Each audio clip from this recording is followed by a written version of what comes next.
shakalaka, we have a new NBA Finals champion in the Denver Nuggets with MVP Nikola Jokić. Joker leading the Denver Nuggets in their first ever NBA title run in over 45 years. First one in organization history, and it was a very interesting, a very compelling NBA Finals, and we're here to break some of it down on the Sports Cubicle with the marvelous one, Dan Marver, Devin Tingle, Paul Chivari, and myself, Mike Mercado. It is a gold rush of an episode as the Vegas Knights have been crowned Lord Stanley Cup for an entire year, and now the Denver Nuggets are going to have themselves some gold in the Larry O'Brien Trophy. Joker with the MVP, Jamal Murray, a huge series. You know, you had Michael Porter, and you had Aaron Gordon, and you had Brown, and it was a great ensemble win for Michael Malone's and Stan Kroenke's. Who would have thought, huh? His another one of his title after the LA Rams, the Colorado Avalanche, and now you have the Denver Nuggets winning a championship. But a crazy run that haven't for this team. So, Dev, before we go into some Bulls conversation, how it impacts us locally, your thoughts of this series. You know, the Miami Heat from an 8th seed, this close to being eliminated by the Chicago Bulls in the second play-in game, and they went on this run, played great defense. Jimmy Butler became Himmy Butler, but a gentleman's sweep happened. The Denver Nuggets won it in 5 games. So what did you think about this entire series? Why'd you have to open up that wound about the Bulls losing to the Heat, man? Why'd you have to do that, Mercado? I had blocked that out of my mind, literally, and now it's back there. I'm like, that's right, that did happen. But I must say, this was it was an entertaining finals championship. It was very much to the point where it's like, I remember especially the final game. It was like, all right, first quarter, Nuggets got this. Second quarter, oh man, the Heat's blowing them out.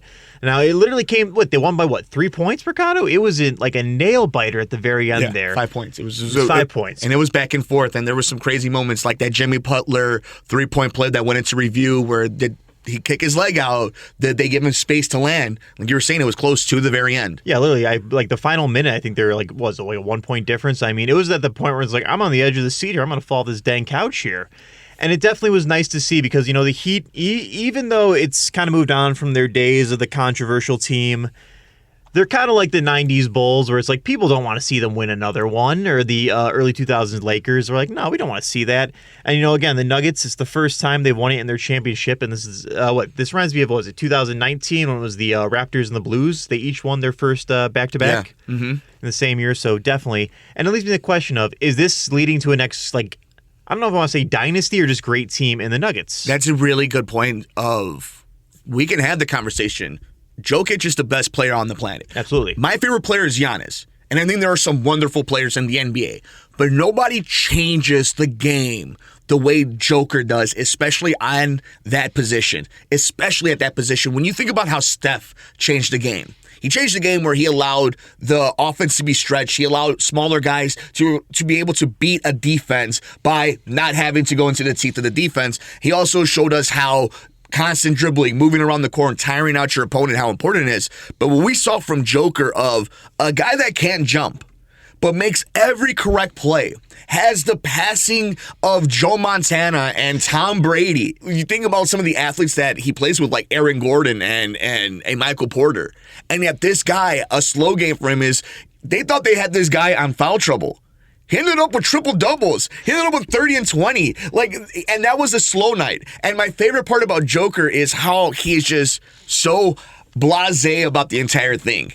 I'm done. I'm glad the season's over. I just want to go home. The entire package is just really fun. And this is a team that all their contracts are there together. This is a team that they've been through ups and downs. They've been eliminated in the first round. They've been eliminated in the conference finals. They have gone through it all. And I think they have all the weaponry that it takes to win in this league, where they can kill you on the inside and then they will shoot daggers all day. And even in a slow, horrible Game 5, that was not a pretty game. No. It was a close game. It was a competitive game. But that idea is, did they just drop a few shots? They're really hard to beat. Who in the NBA in a stacked West looks like they could beat them? I don't know. There was a reason why they were the number 1 seed. Are they the favorites going into next year? Probably. But it is such a competitive league. And now we're seeing how the international player has changed everything. How from MVPs of Giannis and Embiid and Joker to winning these consecutively to where we're at, what's going to happen with Doncic. with Wemby coming into the league. So there's a lot of interesting ball to be had, but the fact that Joker and his Denver Nuggets are head and shoulders the kings of the NBA right now, it's pretty impressive. So I think the window's open for a dynasty for them. Oh, absolutely, here, and we're definitely seeing it there. But as you know, when you say the best player on the planet, it's kind of hard. We got Michael Jordan over here, and we're going to ignore that for a little bit, right? We're going to pretend we're not from Chicago. Because right now, Michael Jordan's not beating anybody, but all time, Joker went from not being on the top 75 list to being in the top 25. Hey. Michael Jordan, Chicago, shut your dang mouth. Look, that's the argument I'm just going to make. How many Ditkas would beat a tornado? 89 Ditkas. Well, this depends on how many Ditkas and what the size of them are. Bears. It's going to be interesting to see because the Nuggets are a team that, when you think of these great teams in the NBA, I mean, the Nuggets are, for the past few years, they're not the team that really came to most people's mind here, Definitely kind of in the Colorado market sort of thing. It's, as we all know, if you're not in the I don't want to say big city, I guess, you're automatically like the Yankees can be terrible and everyone's going to still know who the heck they are here.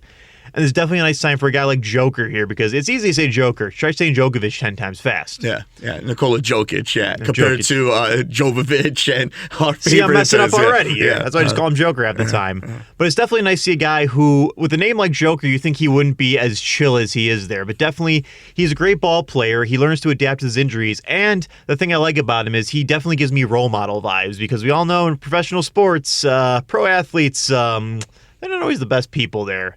So I think he is kind of like the perfect for the potential poster boy for the NBA, especially as you're bringing up with guys like Giannis in the international market here. And that's definitely where the NBA is going because we all know that the NBA is huge in countries that aren't America.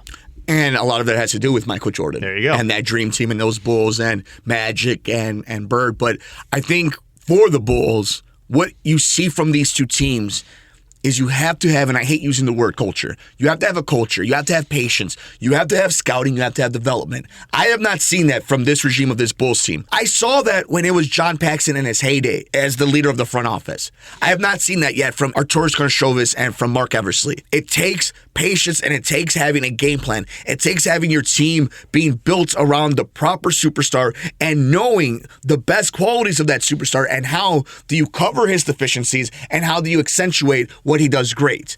You have to have a coach that can do that. You have to have a front office that can do that. You have to have an owner that's willing to do things or to take risks, and those risks be smart ones, calculated ones.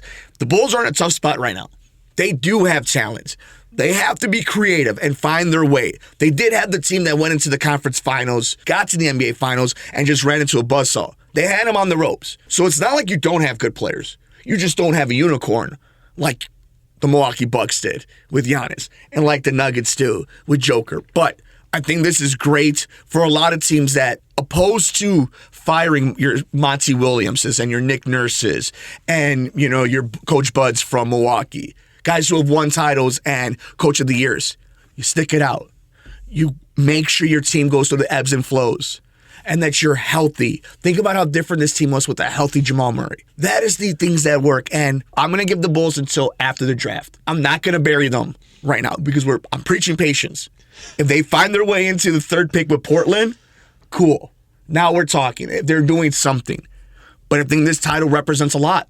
It represents a center who assists like a point guard, doing things we've never seen before. It's all-encompassing where a lot of things have to go right for you, but I think it's a great finals and a great example and a great champion. And I thought I had a lot of fun watching this NBA finals, but do you have any final thoughts? Yes, Jerry. Sell the team. I know a guy, he owns a lot of sporting teams. He might be able to help turn the White Sox and the Chicago Bulls around here. I think that's all I can really say as my closing thoughts as you just brought, what this team was. And it definitely makes me wonder if the Bulls could have beaten the Heat in that playoff game. Could they have, been losing the championship this week? Only the Bulls, only the one and only Chicago Bulls. Follow us on Twitter at Sports Cubicle TV. We're on YouTube at the Sports Cubicle. Everywhere else at Sports from the Couch. Check out the SoundCloud at WCPT 820. We're on Sheets and Giggles. Feel good this summer when the air conditioning is blowing. Make sure your skin feels good when you're sleeping. Sheets and Giggles. Use the promo code The Sports Cubicle. Sports from the Couch for 15% off your next purchase. And check us out at Kickstarter. Thank you all for supporting us over at Lucha Dog. That's Kickstarter. Lucha Dog. For the marvelous one, Dan Marver. For Devin Tingle. For Paul Chivari, I'm Mike Mercado.